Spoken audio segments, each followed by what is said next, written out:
नमस्कार, एक बार फिर से आपका स्वागत है आपके प्यार से प्लेटफॉर्म विद्याकुल पर, जिसे बनाया है आप जैसे लाखों छात्रों के प्यार तथा विश्वास ने। सभी साथियों को नमस्कार करता हूं, प्रणाम करता हूं, स्वागत करता हूं एक और शानदार क्लास में। गुड मॉर्निंग साथियों, राधे राधे, जय श्री राम, वालेकुम अस्सलाम बच्चों। आज हम पढ़ने जा रहे हैं भैया टारगेट 95 बैच का तीसरा मॉडल पेपर। तो आओ बच्चों बिना देर किए इसको पढ़ते हैं। ये भैया मॉडल पेपर, इसी को आज हम सॉल्व करेंगे, जिसमें 70 ऑब्जेक्टिव सॉल्व किया जाएगा और 20 में से 10 लघु उत्तरी और 6 में से 3 दीर्घ उत्तरी प्रश्नों को हम यहाँ पे सॉल्व करने का प्रयास करेंगे। तो आ जाओ भैया, देर किए बिना चलते हैं आगे। निर्देश आपको पता है कि आपको हमेशा इसमें ध्यानपूर्वक पढ़ने के लिए 15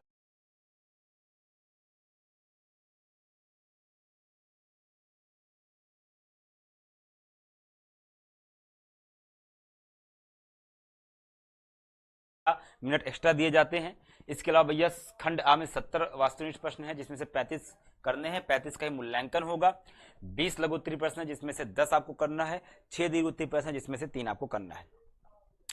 अब बच्चों, अब हम पढ़ते हैं, इसके ऑब्जेक्टिव को सॉल्व करना शुरू करते हैं। तो पहला है भैया जनन की वह विधि जिसमें केवल एक ही जनन की आवश्यकता होती है, उसे कहते हैं अलैंगिक जनन। दूसरा है जीवों में अलैंगिक जनन का एक उदाहरण कौन सा है? मछली का जन्म देना, पौधे में बीज से वृद्धि, हाइड्रा का कली बनना, या फिर पक्षियों का अंडा देना। तो हाइड्रा में कली का बनना एक प्रकार का अलैंगिक जनन है, कली का यानी कि मुकुल का बनना। नेक्स्ट है जीवों में जनन की मुख्य भूमिका किसकी होती है? ऊर्जा उत्पादन, पोषण, वंश वृद्धि या परिवहन। तो वंश वृद्धि के लिए जनन करते हैं। अगला है परागण के पश्चात जो संरचना बनती है उसे क्या कहते हैं भैया? तो पहले बनता है भ्रूण, फिर बनता है बीज। पहले बनेगा भ्रूण, फिर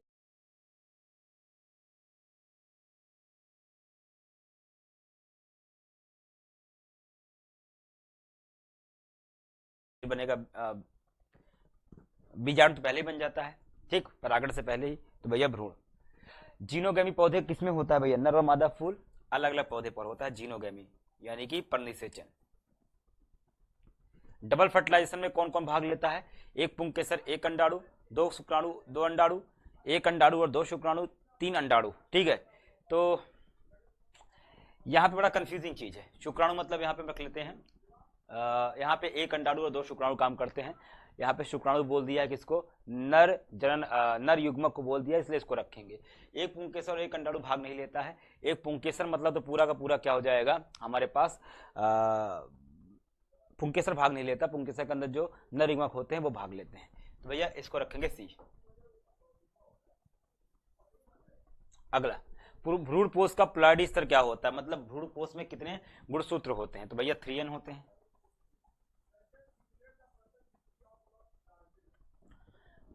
परागकणों को जीविता को बढ़ाने के लिए उन्हें संग्रहित किया जाता है उच्च तापमान पर, 0 डिग्री सेंटीग्रेड पर, -196 डिग्री सेंटीग्रेड पर, या समान तापमान पर। तो इन्हें बेटा -196 डिग्री सेंटीग्रेड पर रखा जाता है, जो कि तरल नाइट्रोजन होता है। बीज निर्माण की प्रक्रिया क्या कहलाती है? भ्रूण निर्माण, बीजारोपण, बीजान्यास या बीजीकरण। तो इसे कहते हैं भैया बीजीकरण। अनिषेक जनन का उदाहरण क्या है? टमाटर, बैगन, मक्का, अमरूद, गाजर, चुकंदर या आलू और प्याज। तो भैया इसको रखेंगे आलू और प्याज, क्योंकि इसमें किसी प्रकार का युग्मक का निर्माण नहीं होता। पुरुष जनन अंग में शुक्राणु का निर्माण कहाँ होता है? मूत्राशय में होता है, शुक्रवाहिनी में होता है, वृषण में होता है, प्रोस्टेट ग्रंथि में होता है। तो भैया निर्माण होता है वृषण के अंदर।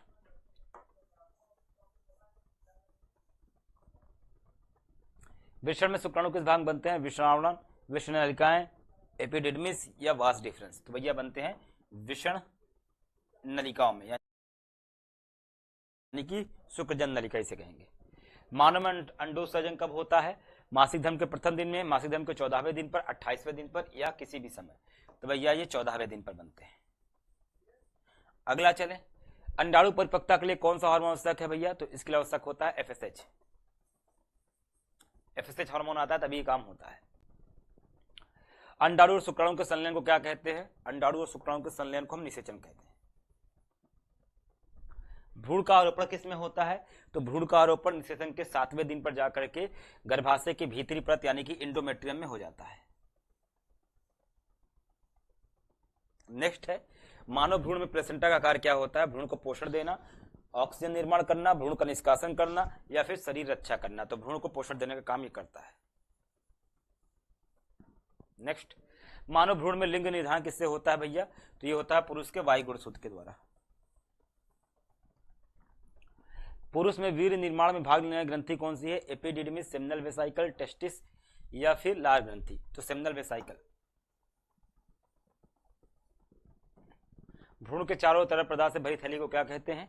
कोरियन, एमनियन, योक सैक या एलेंटॉइस? तो इसे कहते हैं एमनियन। नेक्स्ट है, परिवार नियोजन का मुख्य उद्देश्य क्या है? विवाह को बढ़ावा देना, जनसंख्या का नियंत्रण करना, स्त्री में शिक्षा देना या रोजगार सृजन करना? तो जनसंख्या का नियंत्रण करना ये परिवार नियोजन का प्रमुख कार्य है। कंडोम किस प्रकार गर्भनिरोधक विधि है? हार्मोनल, यांत्रिक, शल्य या प्रतिरक्षित? तो भैया यांत्रिक होता है या रोधक कहा जाता है। एमटीपी का पूरा नाम क्या है भैया? तो इसका नाम है मेडिकल टर्मिनेशन ऑफ प्रेगनेंसी, सागर्भता का चिकित्सकीय समापन।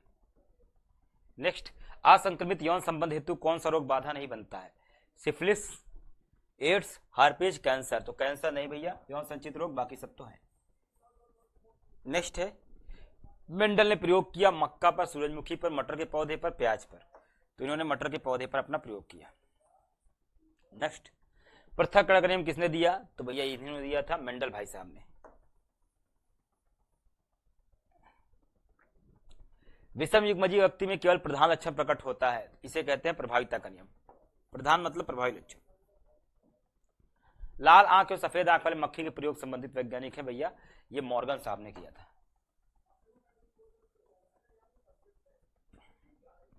ए बी और समूह किस पर आधारित होता है? एलील पर, डीएनए पर, आरएनए पर, क्रोमोसोम पर? तो ये एलील से।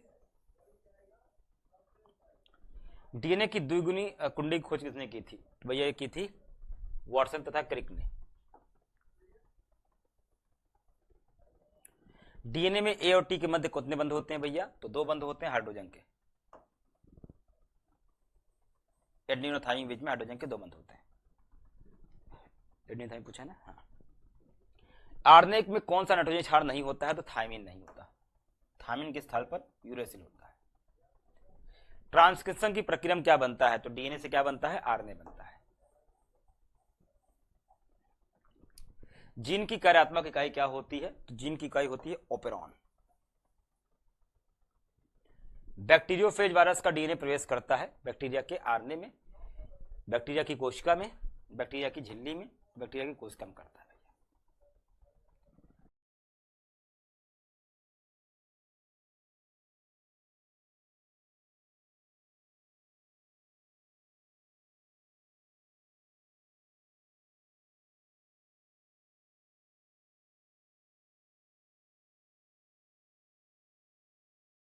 हाथ से चेप प्रयोग ने क्या सिद्ध किया? तो इन्होंने सिद्ध किया भैया कि डीएनए अनुवांशिक पदार्थ है।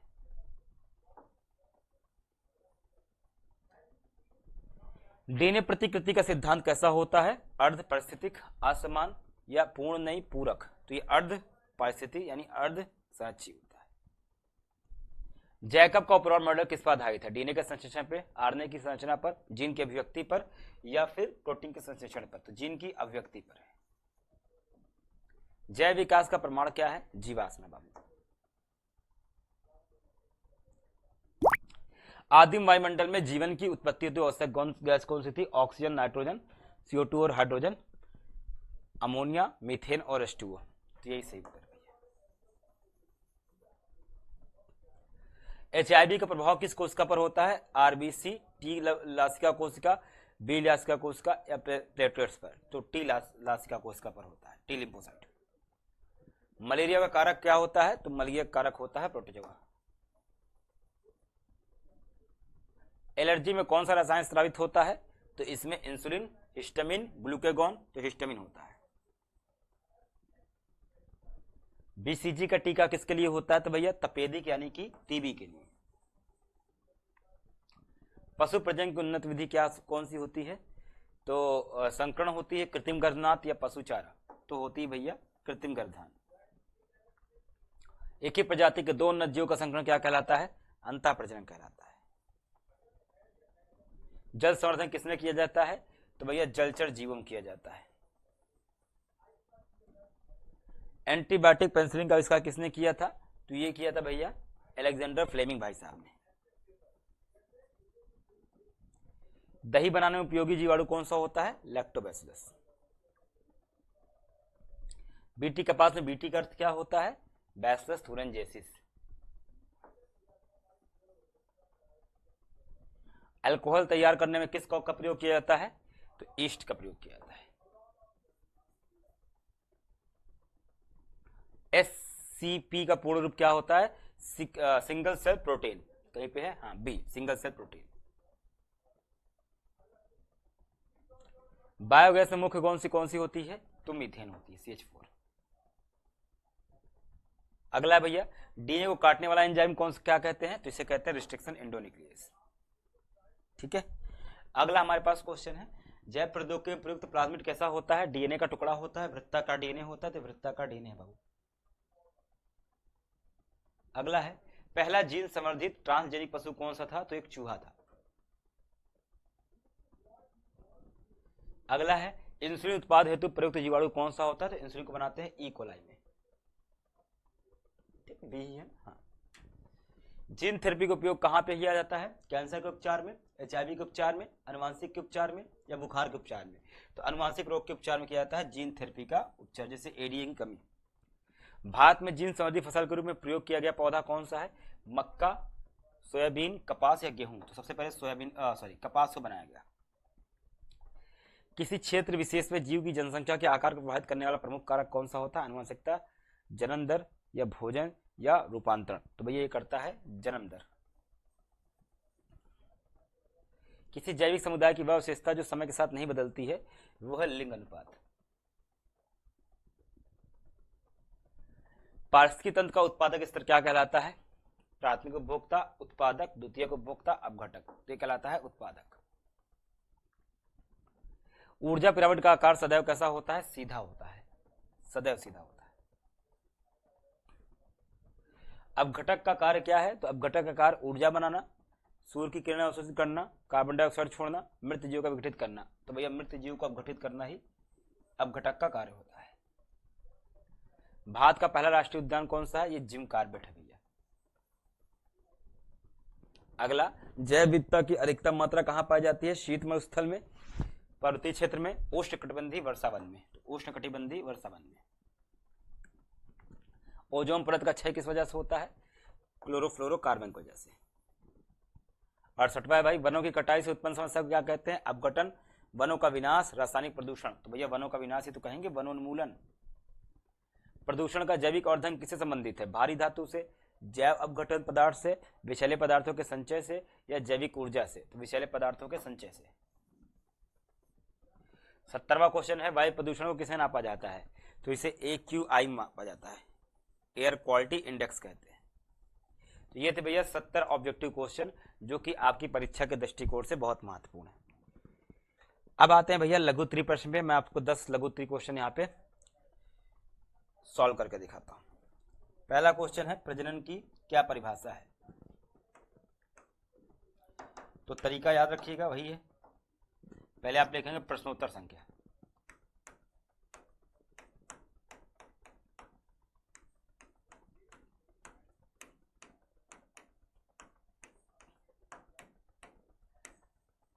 और हेडिंग डालोगे जो आपको लिखना है। जैसे आपसे पूछ रहा है प्रजनन की परिभाषा लिखो, तो प्रजनन की परिभाषा क्या होगी?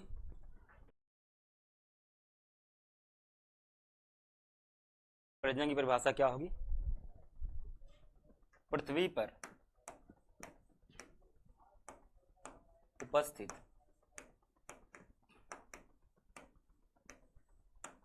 प्रत्येक जीव, ब्रैकेट लिखोगे, कुछ अपवाद को छोड़कर, कुछ अपवाद को छोड़कर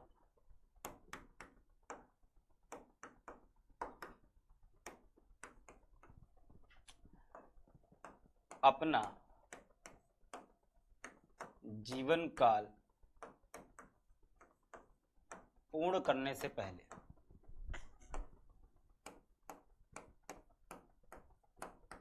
से पूर्व अपने समान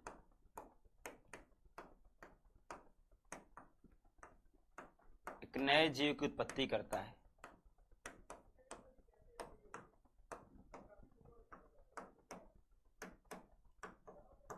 पूर्ति करता है।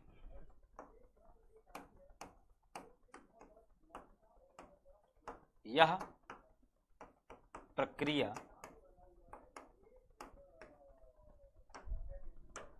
प्रजनन या जनन कहलाती है।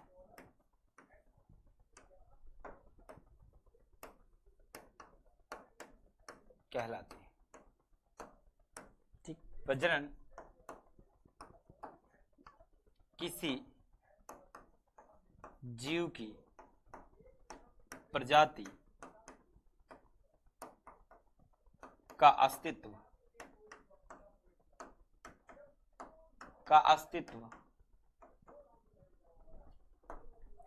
पृथ्वी पर सुनिश्चित करता है।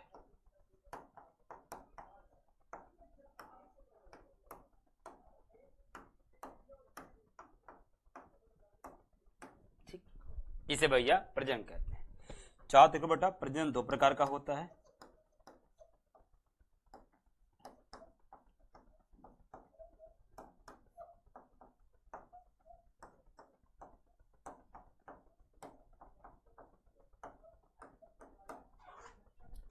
पहला अलैंगिक,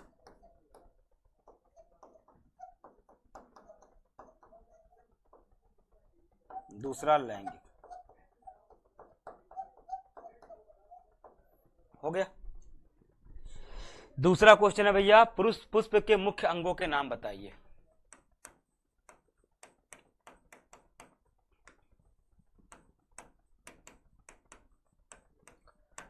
तो पुष्प के मुख्य अंगों का नाम लिखो। तो यहां लिखो पुष्प। तो अगर हम पुष्प की बात करें तो पुष्प आवृतबीजी पौधों में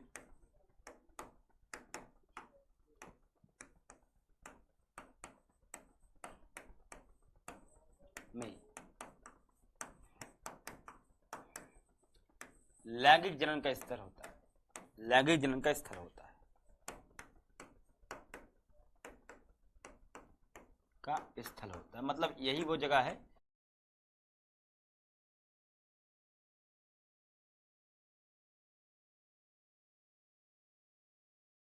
जहां पे लैंगिक जनन होता है पुष्प में। ठीक, इसमें प्रमुखता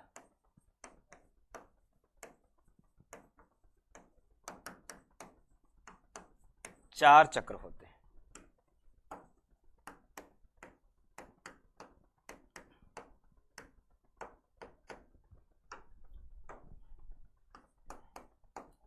बाह्य दलपुंज,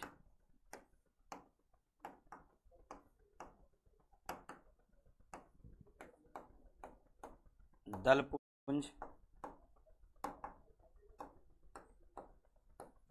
पुमंग और जायांग। इसमें देखो पुमंग व जायांग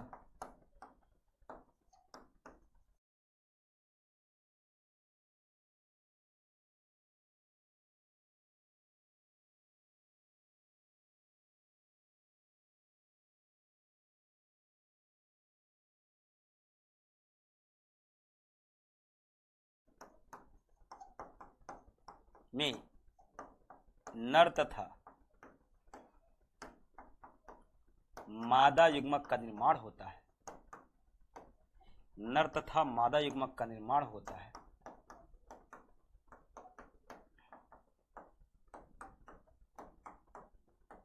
तथा इन्हें प्रमुख जनन अंग कहा जाता है।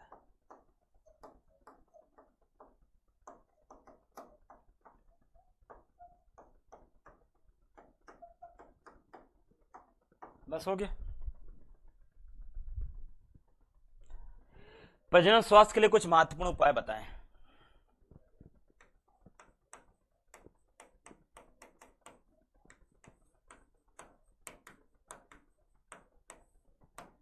तो प्रश्नोत्तर संख्या 3, प्रजनन स्वास्थ्य यानी कि जनन स्वास्थ्य की बात कर रहा है।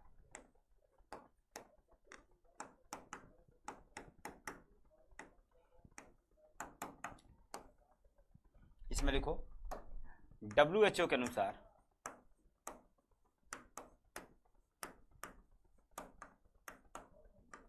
किसी व्यक्ति का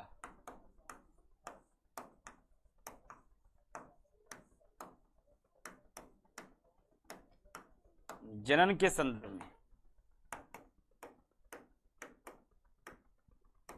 संदर्भ में शारीरिक,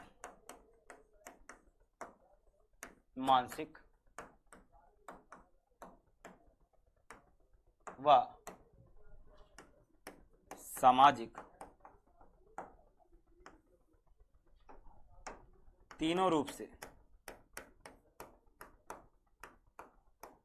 स्वस्थ होना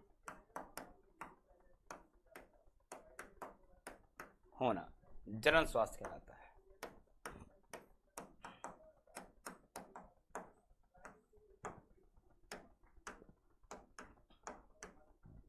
जनन स्वास्थ्य कहलाता है। ठीक, इसे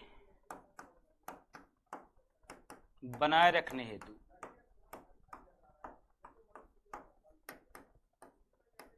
महत्वपूर्ण उपाय निम्न है।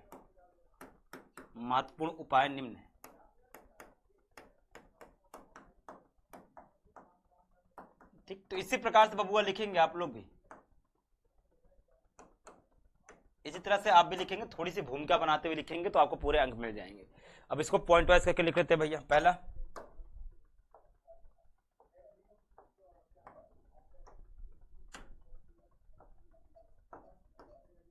जनन संबंधी जागरूकता का होना,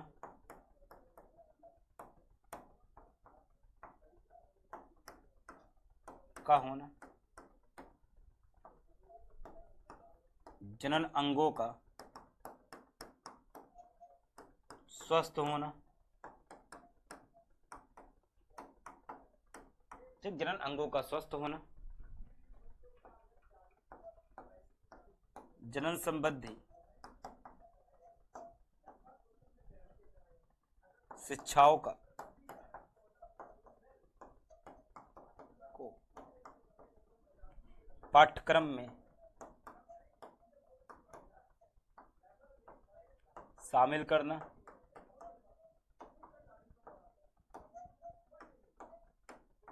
ठीक, शामिल करना। इसके अलावा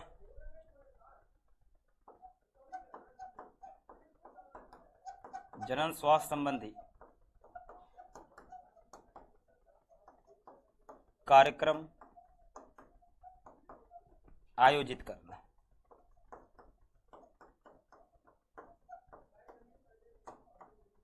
ठीक, तो ये हो गया भैया आपका प्रश्न संख्या 3। चौथा, मेंडल के प्रयोग में किस पौधे का उपयोग किया गया था और क्यों?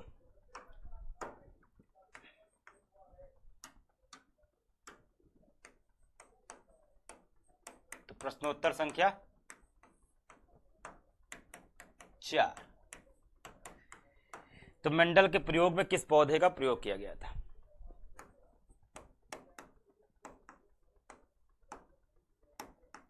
तो मेंडल के प्रयोग हिंट डालिए, लिखना, मेंडल ने आनुवांशिकता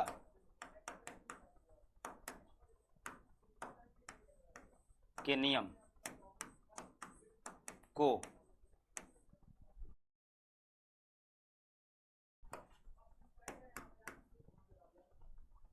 सिद्ध करने हेतु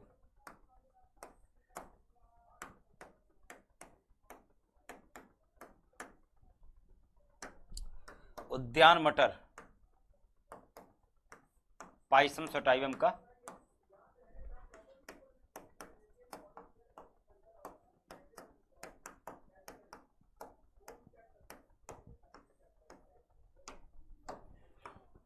प्रयोग किया या उपयोग किया,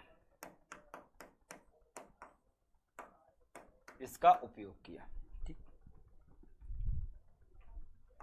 इसके चयन के निम्नलिखित कारण थे। तो इसके चयन के निम्नलिखित कारण थे। पहला, तो मेंडल ने मटर के पौधे का चयन क्यों किया? यह वार्षिक पौधा है। तो पहली बात, ये वार्षिक पौधा है, मतलब साल के 12 महीना मिलता है ऑस्ट्रिया में। दूसरा,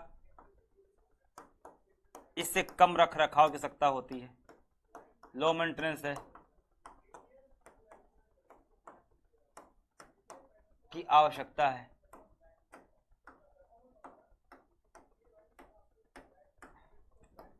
इससे जल्दी परिणाम प्राप्त होते हैं।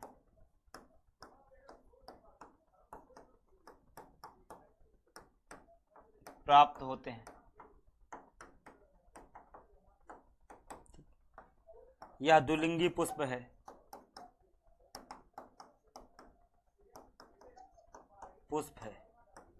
अगला, इसमें स्पष्ट लक्षण होते हैं।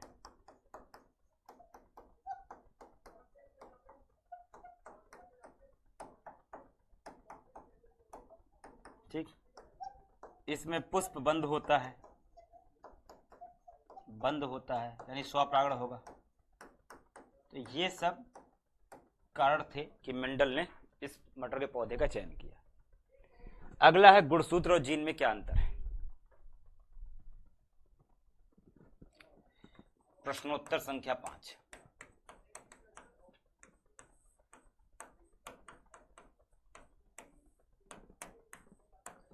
समानता पूछना था, अंतर पूछ लिया, कोई दिक्कत नहीं।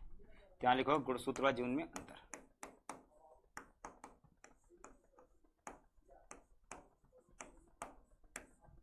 एक तरफ लिखोगे गुणसूत्र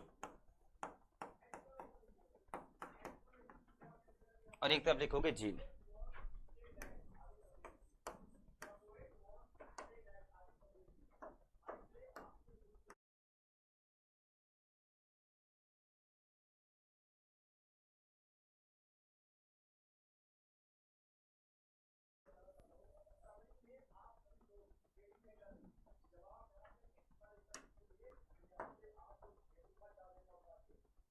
ठीक, चलो ऐसे लाइन खींच लो, इसमें लिखोगे। ये लाइन होता है, जा क्यों नहीं रही भैया? हाँ सही है, हाँ ठीक है। तो पहला लिखोगे, यह एक जीव में केंद्रक में पाए जाते हैं,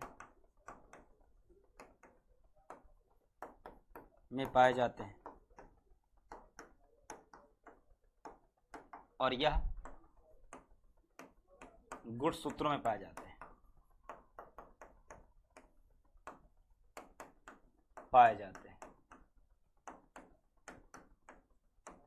ये क्या होते हैं?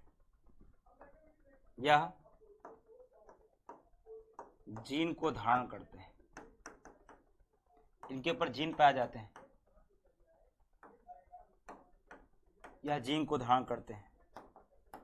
ठीक, और नीचे अगर बात करें तो यह लक्षणों को जानकारी रखते हैं।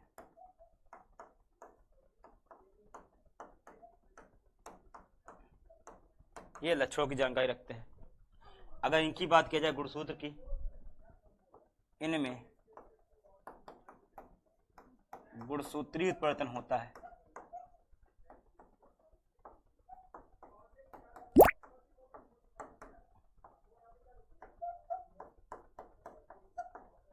इनमें गुणसूत्रीय उत्परिवर्तन हो सकता है और इनमें जीन उत्परिवर्तन होता है।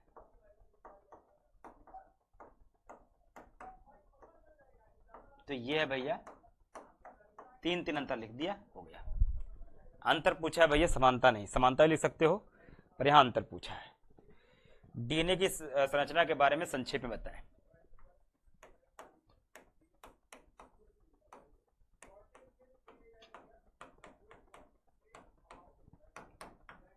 तो 6 है भैया, तो डीएनए की संरचना वही पूछा है भैया। वाटसन और क्रिक का मॉडल, आपको मैंने वाटसन क्रिक को बताया है, उसी को छोटा करके लिख दो, संक्षेप पूछा है। संक्षेप का मतलब होता है शॉर्ट में। तो आपको शॉर्ट में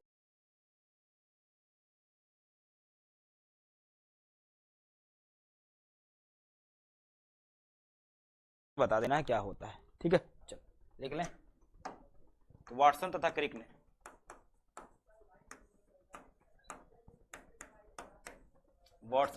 ने डीएनए के या डीएनए की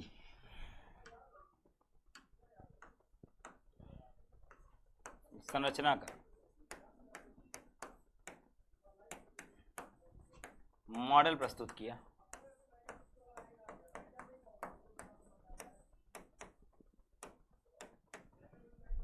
जिसके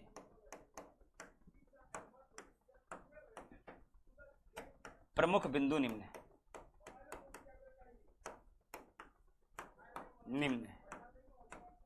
कौन कौन सा है भैया? तो पहला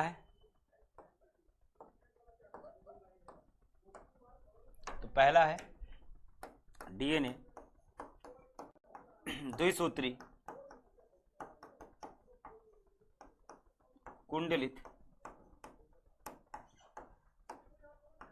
संरचना है,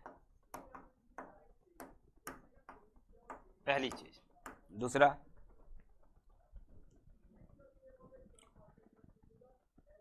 दोनों सूत्रों में अंदर की ओर नाइट्रोजनी क्षार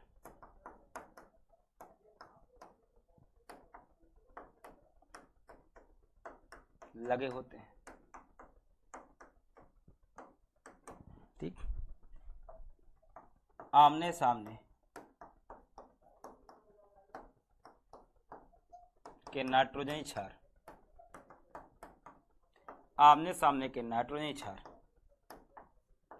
हाइड्रोजन बंध से जुड़े होते हैं,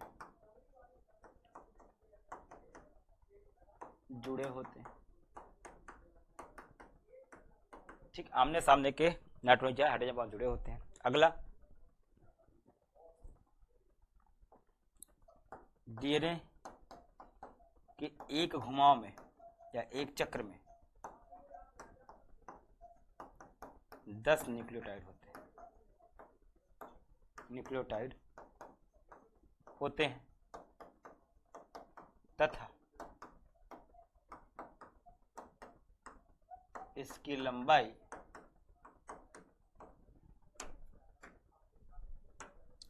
34 एंगस्ट्रॉम होती है। वह 2 न्यूक्लियोटाइड के मध्य की दूरी